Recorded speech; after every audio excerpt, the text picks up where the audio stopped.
But good afternoon. My name is Jackie Phillips, and I serve as the Senior Coordinator for Student Engagement in Engagement Leadership and Service. We're so excited to have you join us for today's Student Organization Zoom series with our wonderful campus partners, CRETS. And so they're going to be talking today a little bit more about some of the updates and how to go about making reservations. But I'm now going to hand it off to Greg Kirby, the director, to introduce himself and their office. All right. Hello, everyone. As Jackie mentioned, my name is Greg Kirby, and I'm the Director of Campus Reservations, Events, and Technical Services. Obviously, this is a very unique semester, and there's a lot of different things and nuances that are slightly different from years past in making reservations for your student organization meetings and to host events on campus. So I've got a PowerPoint presentation slide that I'm going to go through, and then there'll be some time about halfway through that will give you the opportunity to ask questions, and then another section at the very end to ask another series of questions. So I'm going to share my screen here and we will begin.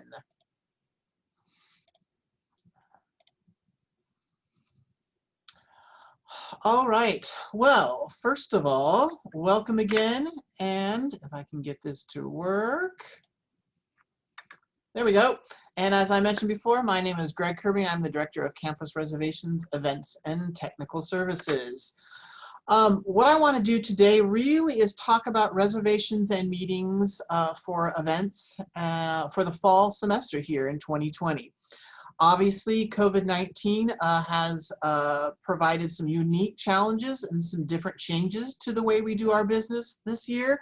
I do also want to highlight some new opportunities that are available for meetings and events.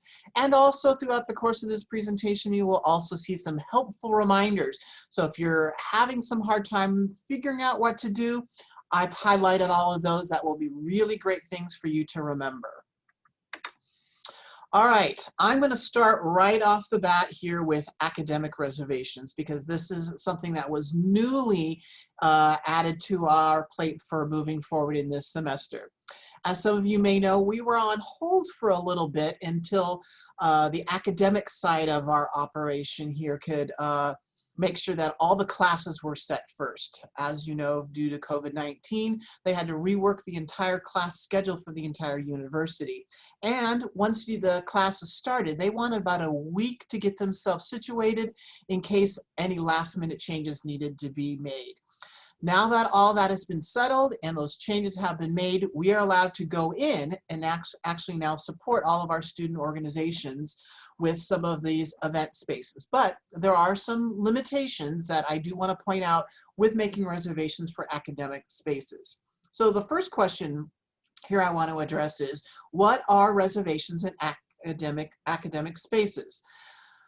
Outside of the Tate Student Center and all of our student affairs facilities, these are spaces within academic buildings, much like the MLC, Sanford, journalism, Caldwell, all of those type of buildings that typically have reservations in them and also have classes in them.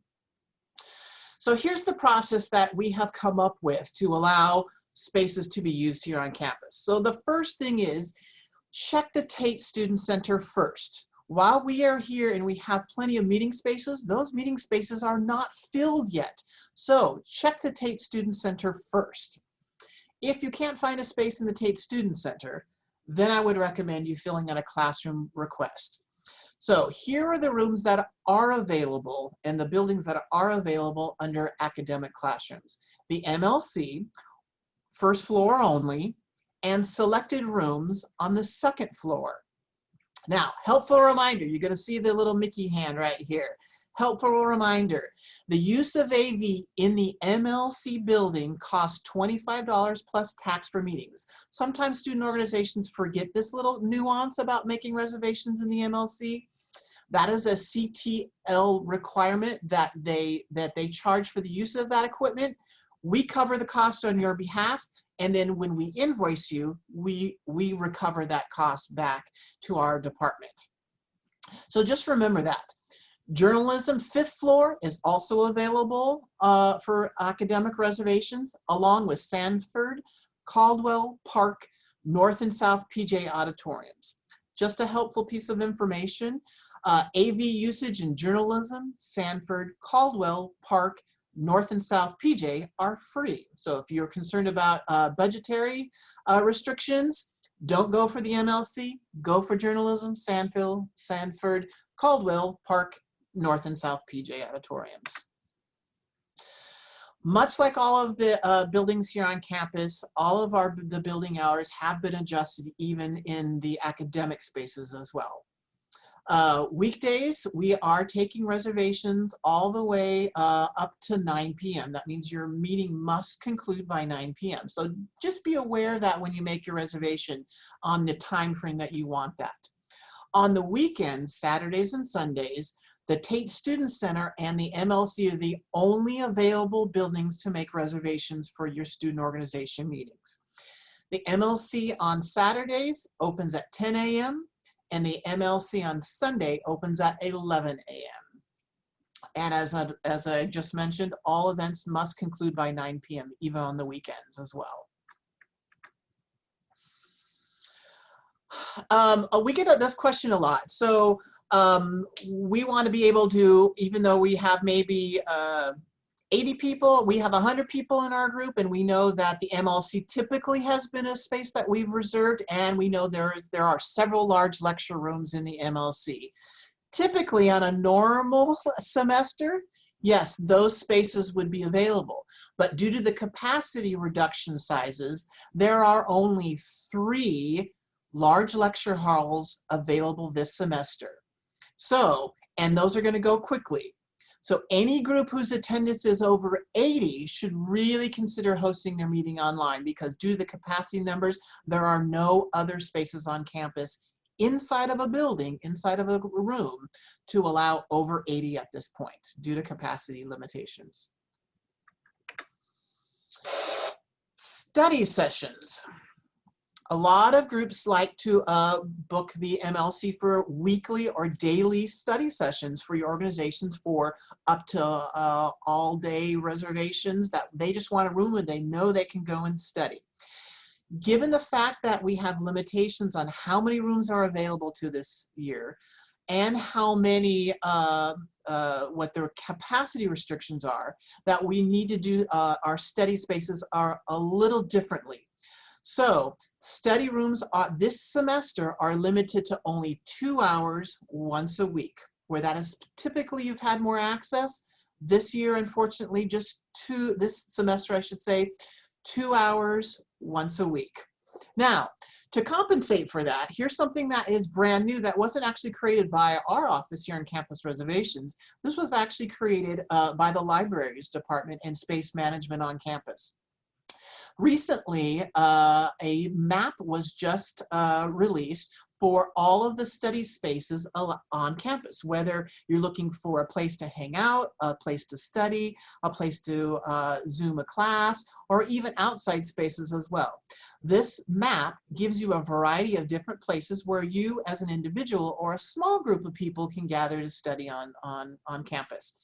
What I would recommend you do is go to the university's website. If you're missing this email sent to you, I would go to the university's website and type in study space map, and that link should come up to this new resource available to all of us.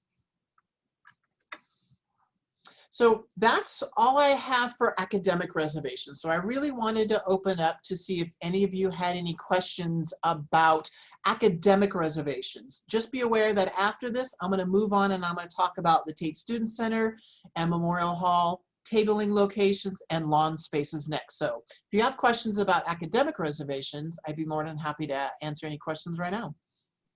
And if anyone has any questions, feel free to send those in the chat and I'm happy to read them out loud. So we'll give a little bit of a break to see if we get any questions.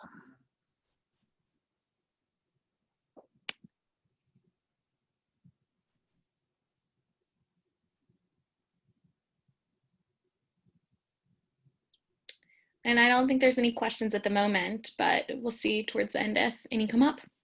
That's great. If you do have questions, you can always refer to our website, which I'll give you that address at the end of this presentation. All right, we'll move on then. All right, let's move over then to the Tate Student Center, Memorial Hall Ballroom, and the UGA Chapel. These student affairs facilities are now open and available for limited reservations. As I mentioned in the, earlier in the presentation, we still have a lot of meeting spaces available in the Tate Student Center. So check with the Tate Student Center first if you're looking for a space to host your meeting. Capacity numbers can be found on the very front page of our website now, so you know how many people would fit in a room with capacity changes and what type of setup each of those rooms are. Plus, all of our building hours have also been adjusted in those rooms as well, in those buildings. So let me show you what this looks like. So if you go to reservations.uga.edu, and I'm going to go there now for you so you can see, this takes you, this is the front page of our website. Newly designed, I'm happy to say, that in this big red section here, these are all the latest COVID. It's not showing us the website. It's because of the share. Let me quickly switch here. Stand by. Thank you for that, Jackie. Of course. This happened to me earlier as well. Now, can you all see this? We can. All right, so here's the front page of the Campus Reservations website.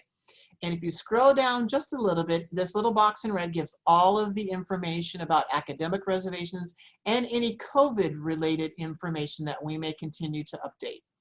At the very bottom of this information, I've got the capacity numbers here. I bet I'm gonna have to switch back and forth on this one as well. So if you click here, it's gonna open up a PDF document, which I'm gonna stop and share and try this, and here it is again.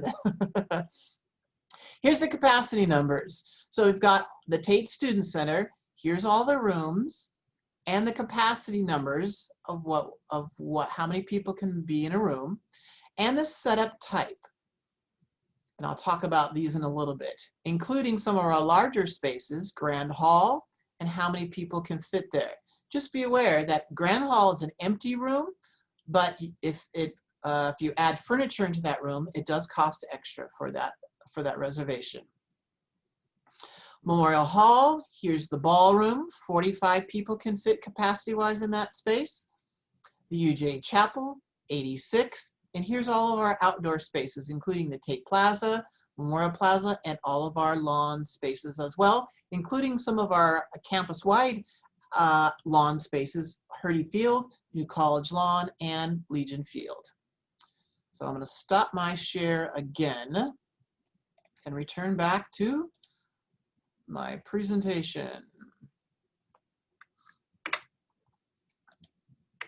All right, building hours. The Tate Student Center, Monday through Friday, 8 a.m. to 9 p.m. On the weekends, 12 to 9. Memorial Hall building, Monday through Friday, 8 to 8. On Saturdays and Sundays, 12 to 8.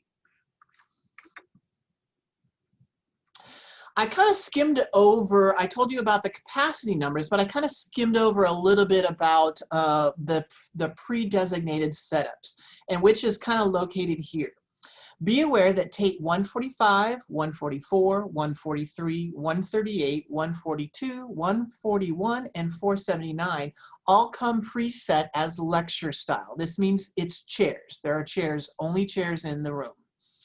Tate 137 is the only room on the first floor that comes with seminar tables in it, and that room also comes socially distant and preset as well.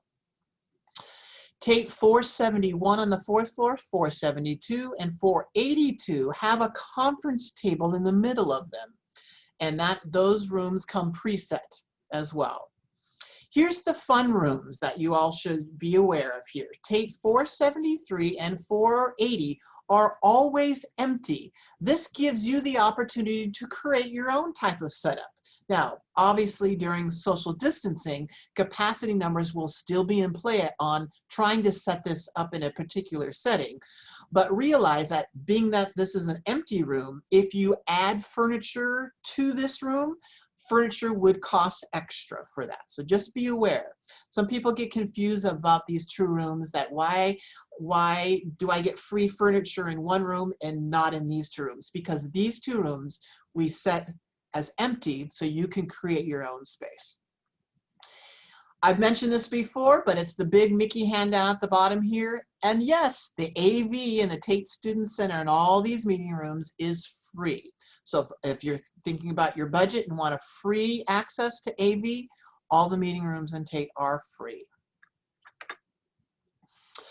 Other meeting rooms here in the building that you could access as well is Tate 139, 352, and Memorial Hall 212 are offline this semester, but there is a Dinkra Hall in Memorial Hall.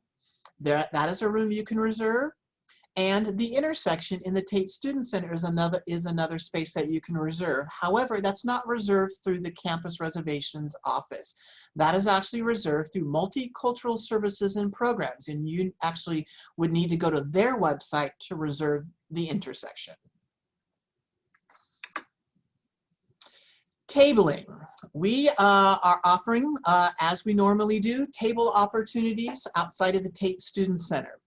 Due to social distancing guidelines within the building, all of our indoor table locations are not available this semester. But to compensate for that, we have added more outdoor tabling spaces. The two outdoor tabling locations are called Tate Plaza, which is under the breezeway, and also Tate Promenade, the big sidewalk area that goes from Tate all the way down to Bolton Dining Hall. Couple things to remember about outdoor tabling locations. When you make these reservations, this reservation is rain or shine, unless on the day of you send us an email and cancel that reservation. We will also do our best the morning of, if we know it's going to rain, we'll actually send you an email and say, hey, are you planning to use your outdoor tabling space, and give you the opportunity to cancel that if you still need to. But just remember, this reservation is rain or shine, and there are no indoor location alternatives we can move you inside the building this semester. Other outdoor locations that you can reserve, we have the Tate and Memorial Plazas, all of the lawn spaces outside and across campus, and Legion Field. Those capacity numbers are also set for these locations and are ready to be reserved. And again, those reservations are rain or shine unless you reserve an alternative location inside. Large event spaces. We also have large event spaces. So if you're looking to host an event within social distancing guidelines, you can reserve the Tate Grand Hall, Tate Theater, Legion Field, and Memorial Hall Ballroom, and the UJ Chapel. Most of those spaces are currently still available, so we have plenty of opportunities if you're looking to host a large event within social distancing guidelines. Be aware that for the majority of these spaces, these rooms, for example, like Memorial Hall Ballroom or Tate Grand Hall, these are empty rooms. So if additional charges may be applied based on the locations, for example, room charge, you'd also have to pay for tech, potential staffing, and potential furniture in some of these spaces as well. So, but once you make those reservations, an event coordinator will work with you and put together all of the logistics so you'll get a sense of what those costs are like. Alternative options. So if you haven't seen anything that's going to work for your event, a couple of recommendations that I know that my partners in ELS are saying that if none of these options work for you, Zoom is always an online options. Be creative. If you have questions, say, I want to do this, but I'm not sure what space might work for you. We have specialists here in our office that'd be more than happy to take a phone call, talk you through some questions, and we may ask you some questions about what you're trying to achieve and give you some options as well. So our staff is here for you. Speaking of our staff being here for you, we are open, and we will, the best way to get a hold of us is send us an email or give us a call. Walk-in questions really will be assessed based outside of our office before, and then we'll advise you how to get a hold of us by telephone call or email. The last thing about our office policies and stuff like that is, if you do host an event or have a reservation for a meeting space or a table, part of our new thing that came up because of COVID-19 is we are offering, when you receive your invoice in the email, it will give you an online option to pay for your invoice, which is very new to our office. So instead of having to walk to our office and pay it with a credit card and stuff, you can actually use your credit card with the link that's provided for you in the invoice to pay online. All right, with that being said, I do want to open it up to questions. And once again. Yes, Greg, I have a few questions that have come up throughout this Sure. presentation. All right. I know you mentioned briefly the cancellation policy, but there was a question about if an organization needs to cancel an event, how far in advance do they need to let you all know and how to go about canceling? Good questions. Our basic policy is 3 to 5 business days, so it really depends on the space. For example, if you're hosting a large event where we have to order vendors, I'll give you an example. Like if you've reserved Legion Field. Legion Field, especially if it's going to be at nighttime, we have to order from an outside source, a vendor, outdoor lighting for you. We have to schedule a field manager, and so forth. So those are 2 big things that we have to schedule in advance. So for something like that, we would ask for 5 business days, but our standard is 3 business days in advance. If you just want to cancel your table space, you can do that. We do ask for 3 business days, but like I mentioned with the rain plan, if we wake up the morning of a table location space and it is raining that day, we won't set your table up, and we'll give you an opportunity for you either to reach out to us with an email or for us to email you and say, hey, are you still planning on having your reservation?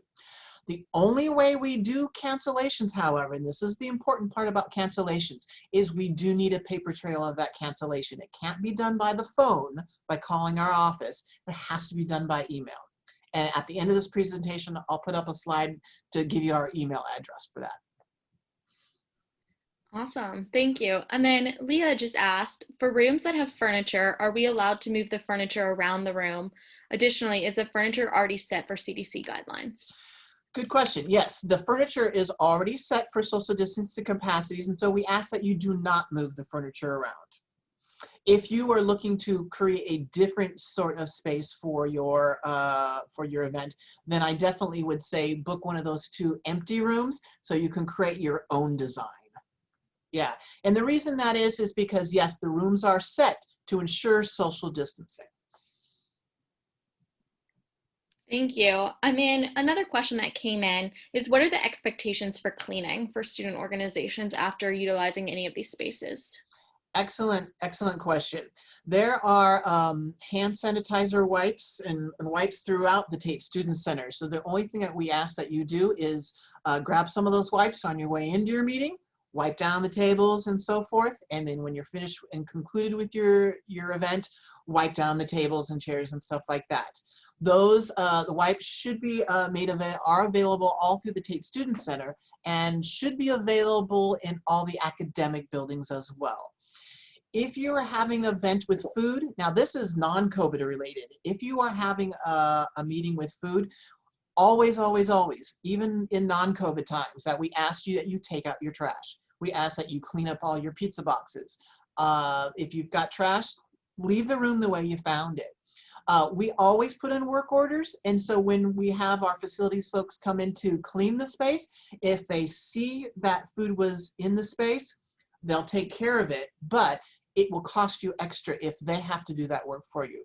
So it's always a good practice to throw away all your trash. Even if you have Chick-fil-A or something like that, use the trash cans, take the trash out. Thanks, Greg. Are there any other questions? Feel free to send those in the chat.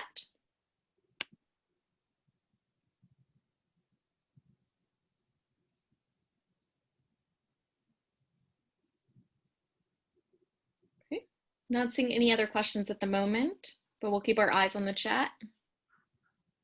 Give you a couple extra minutes.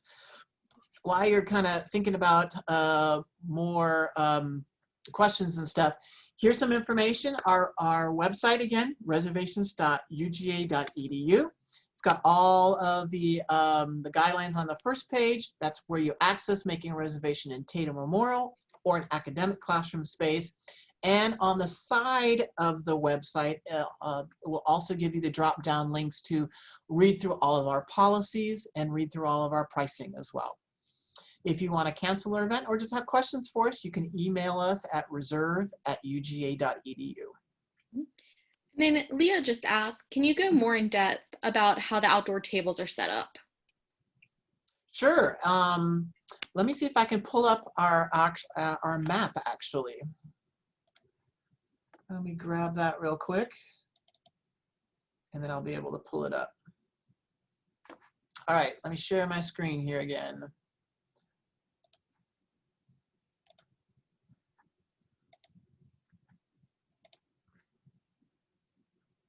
Did that work?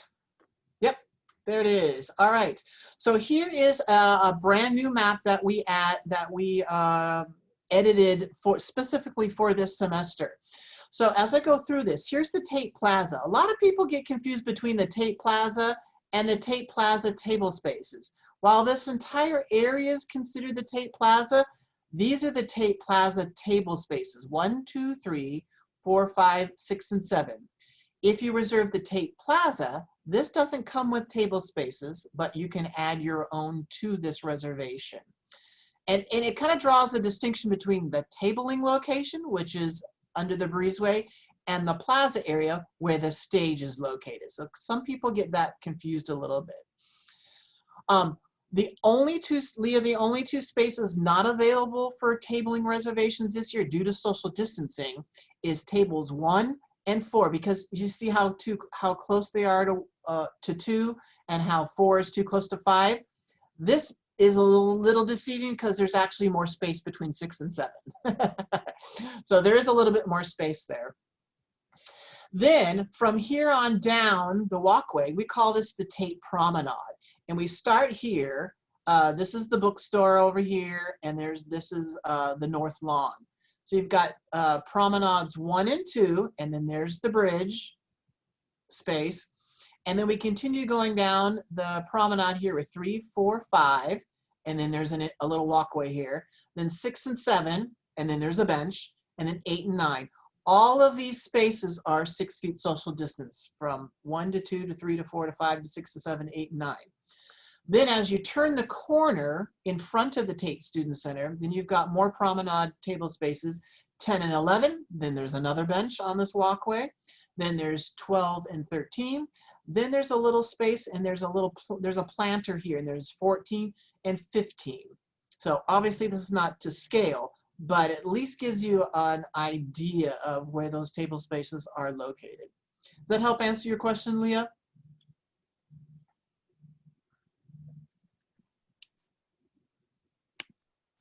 And she said, yes, thank you so much. Great. Chat.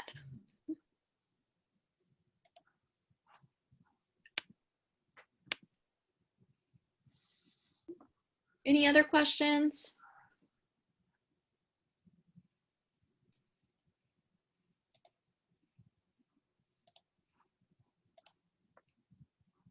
I'll just put that back up at the very end there. And if any questions come up as watching this recording or after this, feel free to reach out to Greg and his awesome team at the email address listed, or to our team at ugaels@uga.edu.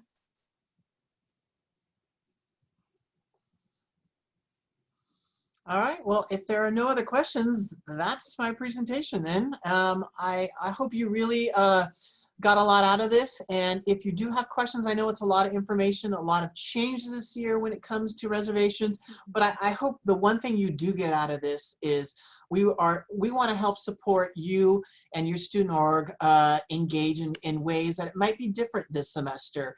And while there are a lot of changes, there still is a lot of availability within the Tate Student Center. So there's opportunities here within the building and now within our academic partners in the academic buildings for you to engage in social distantly in person.